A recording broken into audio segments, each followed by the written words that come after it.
So hello guys, कैसे हो तुम? स्वागत है सभी का एक और वीडियो में. Today we are going to talk about Coulomb's force, or we can say electrostatic force. So basically, what is electrostatic force?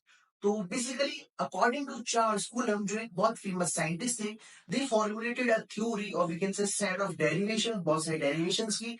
Then he came to the result that the force between two charges of magnitude Q1 and suppose Q2 is directly proportional to their magnitude, and if they are separated by a distance r, then it is inversely proportional to that distance squared. For example, this is Q1 and this is Q2, and the magnitude of this charge Q1 is, for suppose, 5 coulomb, 6 coulomb, or we can say Fermi coulomb, 10 Fermi coulomb, 8 picocoulomb, whatever the magnitude of the charge it is, doesn't matter. So, the force between these two charges is directly proportional to their magnitudes, and just suppose if the distance between these two separated charges is r, then the force between these two charges is inversely proportional to this distance squared.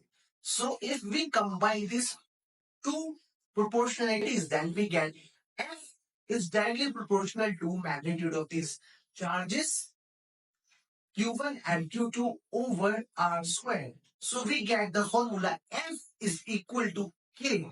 Now, this K is called Coulomb's constant, which is valued as 9 into 10 raised to power plus 9 Coulomb square per Newton meter square. And this K is also written as 1 by 4 epsilon naught. And the epsilon naught is permittivity, that's value is 8.85 into 10 raised to power minus 12. Okay. So if we generate this formula, then it is F is equal to K Q1 Q2 by R square.